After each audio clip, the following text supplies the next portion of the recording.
आगे स्टार्ट।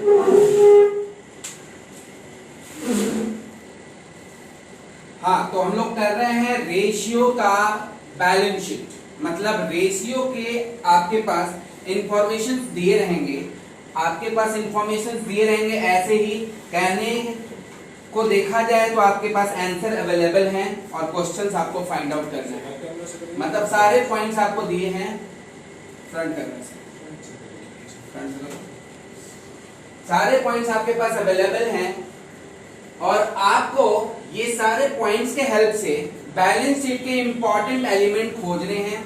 और balance sheet के इंपॉर्टेंट एलिमेंट जैसे शेयर कैपिटल हो गया, फिक्स्ड एसेट्स हो गया, करंट एसेट्स हो गया, करंट लायबिलिटीज हो गया, और कुछ जो बैलेंस शीट के लिए जरूरी चीजें होती हैं वो आपको खोजने हैं। ये वाला चालू करो ना, ये वाला जिसमें हमारे पास करंट रेशियो है, हमारे पास लिक्विड रेशियो है, fix assets to proprietorship ratio 0.75:1 है, गियरिंग रेशियो मतलब प्रेफरेंस शेयर बाय डिवेंचर्स का जो रेशियो 1:1 है, वर्किंग कैपिटल दिया हुआ है, रिजर्व एंड सरप्लस दिया हुआ है, बैंक ओवरड्राफ्ट दिया हुआ है। मतलब कुछ टर्म्स अकाउंटिंग के हमारे पास अवेलेबल हैं और कुछ टर्म्स हमको खुद खोज कर ऐसे फाइंड आउट करके हम लोगों को निकालने पड़ेंगे। तो अभी बैलेंस शीट हम लोग बाद में बात करेंगे, पहले हम लोग जो जरूरी चीजें हैं वो हम लोग फाइंड आउट करेंगे। ये क्वेश्चन है आपका। अब देखिए, जिस सम्स में आपके पास ये सारे एलिमेंट्स हैं, हम लोगों का जो गेटवे है, सम के अंदर हम लोग एंट्री जो लेंगे वो हम लोग वर्किंग कैपिटल से लेंगे। वर्किंग कैपिटल तो स्टार्टिंग जो हम लोग करेंगे अपने पेज में, स्टार्ट जो करेंगे वर्किंग कैपिटल से स्टार्ट करेंगे। लिखेंगे वर्किंग कैपिटल का मतलब होता है CA माइनस CL।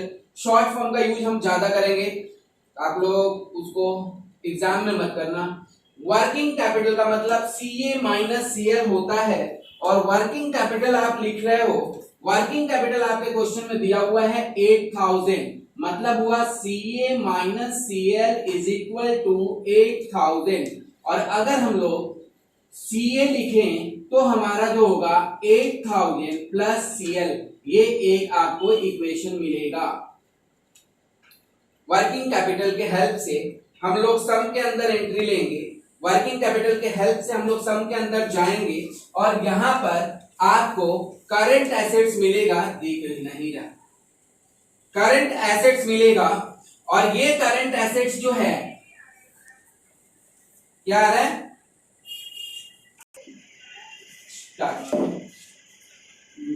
अब working capital is equal to CA minus CL लिखा हुआ है, तो CA माइनस CL 8000 होता है। इसका मतलब हुआ CA को हम लोग एक इक्वेशन बनाएंगे 8000 प्लस CL।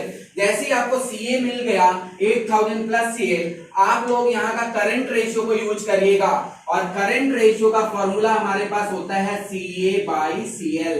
और अब हम लोग करंट रेशियो का ये 2:1 ये यहाँ पर लिख देंगे 2/1 इक्वल टू CA के जगह पे आप लोग ये पूरा इक्वेशन लिखिएगा 8000 प्लस CL बाई CL।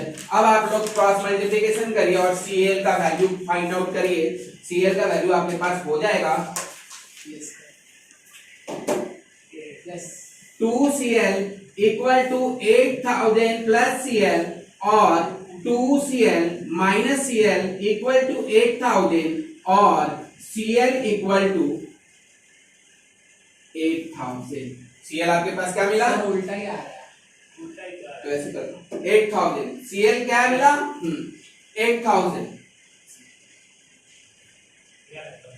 मिल गया 8000, हम लोगों को मिल गया 8000। तो हम लोग ये इक्वेशन को पूरा कर लेंगे और हमारे पास करंट एसेट्स भी आ जाएगा। करंट एसेट्स हो जाएगा 8000 प्लस 8000, क्योंकि CL का वैल्यू बैठाने पर ही हमारे पास करंट एसेट्स आ जाएगा और ये आ गया 16000। तो 16000 हो गया आपके पास करंट एसेट्स और करंट लायबिलिटीज हमारे पास हो गया 8000। हमको जो जो चीजें मिलते जाएंगे उनको हम लोग बॉक्स में बंद करते जाएंगे ताकि बैलेंस शीट बनाते समय यही सब चीजें हमें काम आएंगे। तो ये हमारा बॉक्स में हो गया। हमको क्या क्या मिल गया, हमको मेरे बैलेंस शीट का बाया एसेट साइड का ये लायबिलिटी साइड का करंट लायबिलिटी मिल गया और एसेट साइड का करंट एसेट्स मिल गया।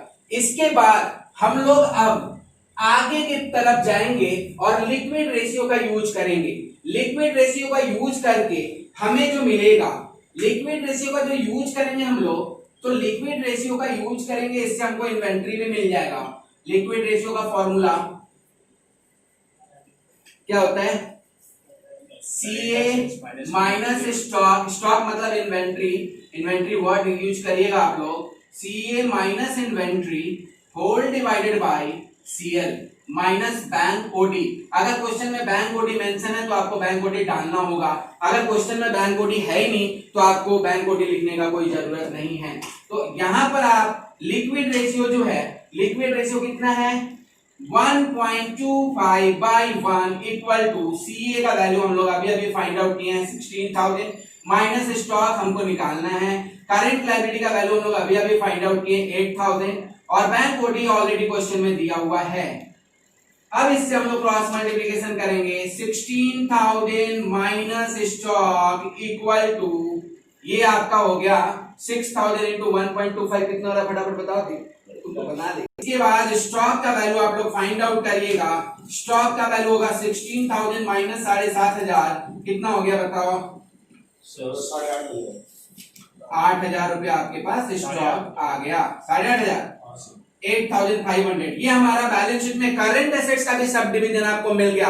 मतलब हम लोग जितना ज्यादा से ज्यादा हो रिक्वायर्ड जो एसेंशियल्स है जो आपके बैलेंस शीट का, वो आपको रेशियो को तोड़ तोड़ कर फाइंड आउट करना होगा, क्योंकि लिक्विड रेशियो इसीलिए दिया है कि आप स्टॉक फाइंड आउट करिए और आपका नंबर उसी तरह से बढ़ता जाएगा। जैसे जैसे हर स्टेप में आपने फाइंड आउट किया है आपका नंबर उसी तरह से उसी रेशियो में इंक्रीज करता जाएगा। और इसके बाद अपने को क्या दिया है? ये दिया है fix asset to proprietary ratio is 0.75।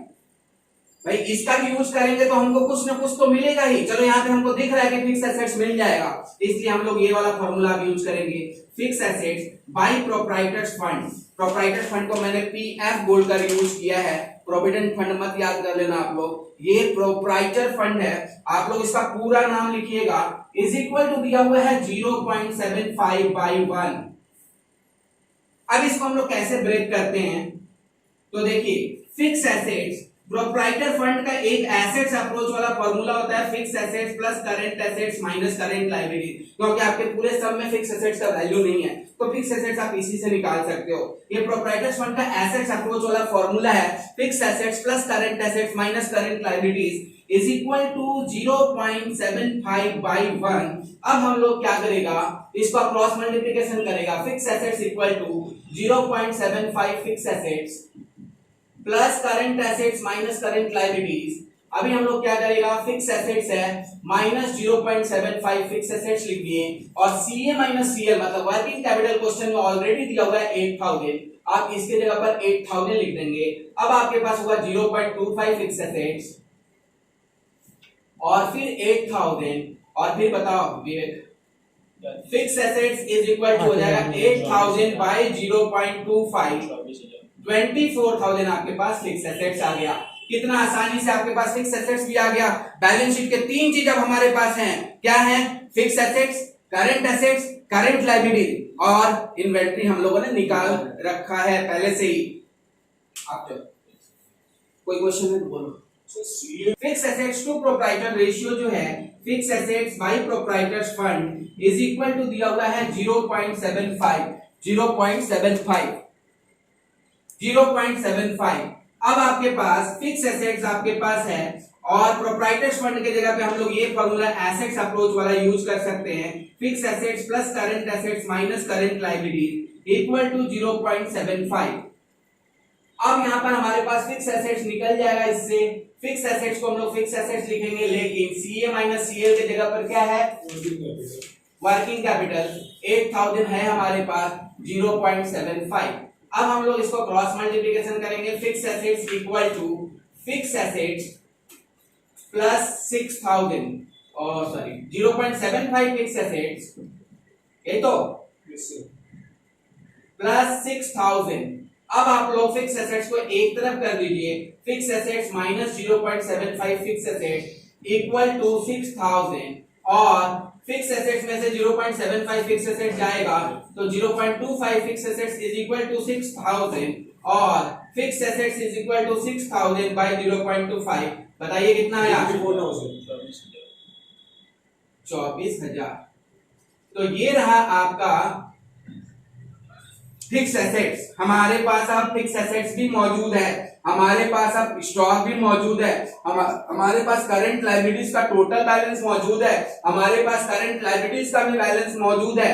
और हम लोग देखें तो बैलेंस शीट का major important 3 parts find out कर चुके हैं। एसेट साइड का fix assets and current assets दोनों आपके पास है, लायबिलिटी साइड का करंट लायबिलिटी हमारे पास है। तो ऊपर वाला जो भाग है जहां पर कैपिटल मौजूद रहता है वो आपका खाली खाली लग रहा है, तो वो भी हम लोग अकाउंट कर सकते हैं। तो यहां पर हम लोग प्रोप्राइटर फंड पता कर चुके हैं। प्रोप्राइटर फंड का फॉर्मूला होता है fix assets plus current assets minus current liabilities. मतलब फिक्स एसेट्स अभी अभी हम लोग फाइंड आउट किए हैं 24,000 plus current assets minus current liabilities की जगह पे लिखेंगे 8,000। 24,000 और 8,000 कितना हो गया 32,000। इस 32,000 को प्रोप्राइटर्स फंड कहा जाता है, मतलब ये आपका प्रोप्राइटर्स फंड है। और इसमें रिजर्व, ये प्रोप्राइटर फंड अगर लायबिलिटी अप्रोच से देखा जाए तो पता ही है प्रोप्राइटर्स फंड का मतलब आप लोगों को, प्रोप्राइटर्स फंड का मतलब होता है शेयर होल्डर्स फंड। मतलब हो गया इसमें क्या क्या मौजूद होता है, इसमें शेयर कैपिटल होता है, इसमें रिजर्व एंड सरप्लस होता है। तो जब ये पूरा मिलाकर 30,000 है 30 है तो शेयर कैपिटल मिलाकर कितना होगा, तो शेयर कैपिटल कितना होगा, शेयर कैपिटल आपका होगा 32,000 माइनस 2,000, क्योंकि रिजर्व एंड सरप्लस का वैल्यू आपके बैलेंस शीट में है, तो ये कितना हो गया 30,000। शेयर कैपिटल आपके पास कितना है 30,000।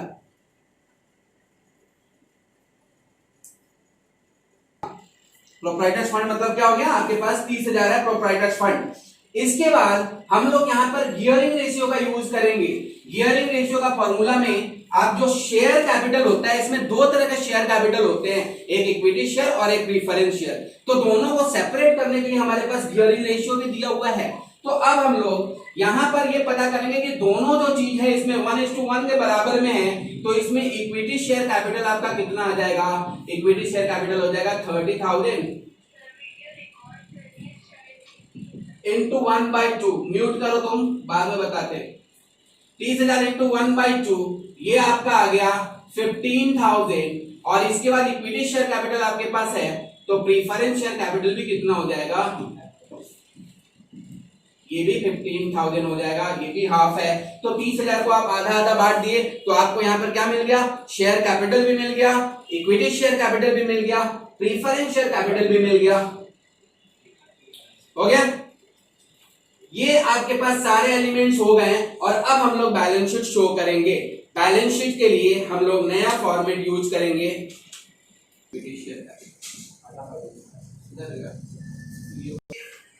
फिर से सुनो, कौन किया, यहां पर हम लोग यहां से गियरिंग रेशियो से एक बार वापस आते हैं। जिस तरह से हम लोग प्रोप्राइटर रेशियो, प्रोप्राइटरी फंड से हम लोग फिक्स्ड एसेट्स फाइंड आउट किए थे 24,000, और हमको पता है प्रोप्राइटर फंड का फॉर्मूला होता है, जो शेयर होल्डर फंड है लायबिलिटी साइड का शेयर कैपिटल, उसका फॉर्मूला होता है fix assets plus current assets minus current liabilities. तो हम लोग 24,000 फिक्स एसेट्स का वैल्यू और वर्किंग कैपिटल का वैल्यू 8,000 है, 32,000 टोटल प्रोप्राइटर्स फंड भाग है। इस प्रोप्राइटर्स फंड में 3 चीज मौजूद होता है, शेयर होल्डर फंड में 3 चीज मौजूद होता है। पहला नंबर होता है इक्विटी शेयर कैपिटल, दूसरा नंबर होता है प्रीफरेंस शेयर कैपिटल और तीसरा नंबर होता है रिजर्व एंड सरप्लस। तो इसमें हम लोगों के पास 2,000 हमारे पास ऑलरेडी है, जो हमारा रिजर्व एंड सरप्लस है। हम इस 32,000 में से 2,000 माइनस कर दिए। अब आपका दो ही चीज उसमें जरूरत होगा, और पहला नंबर चीज होगा इक्विटी शेयर कैपिटल और दूसरा नंबर चीज होगा प्रीफरेंस शेयर कैपिटल। क्वेश्चन में देखिए गियरिंग रेशियो 1:1 है, और बगल में लिख कर दिया है, मेंशन कर दिया है कि प्रीफरेंस और इक्विटी शेयर का रेशियो जो है वो 1:1 है। तो आपका जो 30,000 बचा, इसमें आप 1:1 में डिवाइड कर देंगे तो 30,000 को 1:1 में अगर आप डिवाइड करोगे तो 15,000 इक्विटी शेयर कैपिटल हुआ और 15,000 प्रीफरेंस शेयर कैपिटल हुआ। इस तरह से हमारे पास अब हमारे बैलेंस शीट का सब चीज मौजूद है।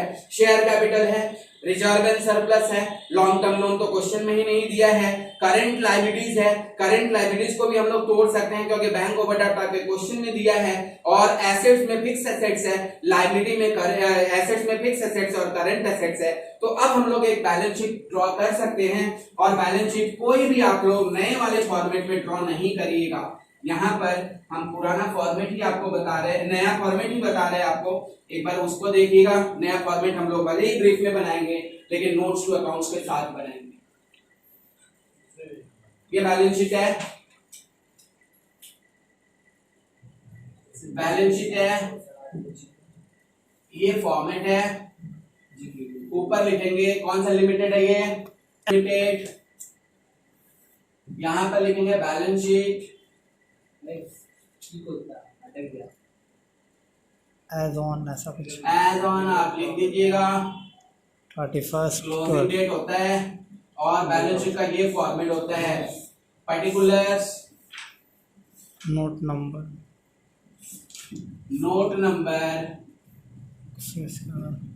करंट ईयर और current year, previous year, previous year ऐसे ही छोड़ देंगे। इसका क्या कुछ नहीं, ये बाबा हम बारी सोना ना लिया कि नहीं।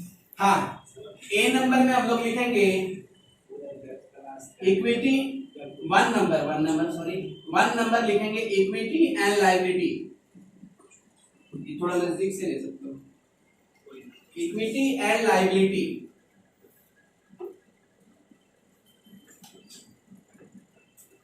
इक्विटी एंड लायबिलिटीज में हम लोग सबसे पहले लिखेंगे shareholders fund, proprietors fund, shareholders fund लिख देंगे।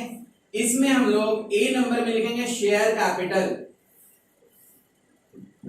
नोट्स टू अकाउंट्स में नंबर 1 लिखेंगे, और नोट्स टू अकाउंट्स नीचे हम लोग बनाएंगे भी।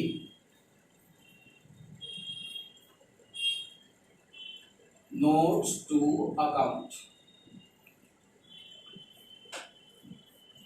इसमें लिखेंगे सबसे पहले शेयर कैपिटल। शेयर कैपिटल में हमारे पास क्या क्या चीजें हैं, हमारे पास है equity share capital 15,000, preference share capital 15,000, दोनों शेयर कैपिटल मिलाकर कितने हैं आपके पास 30,000। आप यहां पर 30,000 लिख दीजिएगा। ये हो गया equity share capital. B number में हम लोग लिखते हैं रिजर्व एंड सरप्लस, लिखते हैं ना, शॉर्ट में लिख रहा है रिजर्व एंड सरप्लस, आप लोग पूरा लिखिएगा। रिजर्व एंड सरप्लस में हम लोग जनरल जो हमारा यहाँ पर था जनरल रिजर्व 2,000 का था, वो 2,000 आप यहाँ पे बिठा दीजिए। यहां पर लिखेंगे हम लोग नॉन करेंट लायबिलिटीज, डिबेंचर्स यहाँ पर है नहीं इसलिए ये वाला खाना खाली रहेगा। और इसके बाद हम लोग लिखेंगे करेंट लायबिलिटीज। करंट लायबिलिटीज में अदर करंट लायबिलिटीज या शॉर्ट टर्म बोरोविंग्स, और बैंक ओवरड्राफ्ट आपके पास क्वेश्चन में मौजूद है। ये शॉर्ट टर्म बोरोविंग्स को हम लोग बैंक ओडी लिखेंगे, ब्रैकेट में लिख देते हैं। नोट्स टू अकाउंट इतना छोटा बात के लिए देने का जरूरत नहीं है। कितने हैं 2,000। और ट्रेड पेएबल बाकी को हम लोग बना सकते हैं ट्रेड पेएबल। आपके पास टोटल करंट लायबिलिटीज कितना मिला था 8,000। इस 8,000 में से 2,000 आपके पास बैंक ओवरड्राफ्ट है, तो बाकी का 6,000 क्या हो जाएगा ट्रेड पेएबल हो जाएगा। और टोटल करेंगे हम लोग, और यहाँ पर टोटल लिख देंगे 40,000। कितना 40। आफ्टर दिस हम लोग यहाँ पे लिखेंगे एसेट्स, पॉइंट नंबर 2 एसेट्स। और एसेट्स को हम लोग अंडरलाइन करेंगे, उसमें लिखेंगे नॉन करेंट एसेट्स। इसमें लिखेंगे छोड़ो फिक्स्ड एसेट्स, फिक्स एसेट्स कितना हम लोग कैलकुलेट किए थे? Fix assets, yes sir. Fix assets calculate किए थे। फिक्स एसेट्स कितना कैलकुलेट किए करंट थे? एसेट्स कितना है? कोई बताएगा? 24,000। फिक्स एसेट्स 24,000 कैलकुलेट किए थे। इसके बाद करंट एसेट्स में हम लोग पर्टिकुलरली इन्वेंट्री कैलकुलेट किए थे अलग से। इन्वेंट्री कितना? इन्वेंट्री आपका हो गया 8,500। और अदर करंट एसेट्स में हम लोग रिसीवेबल्स वगैरह सब कुछ को मिलाकर टोटल करंट एसेट्स आप लोग 16,000 पाए थे। बाकी चीजें आप फाइंड आउट नहीं कर पाओगे तो 7,500 मिला क्या? सर 15-16 होगा 40।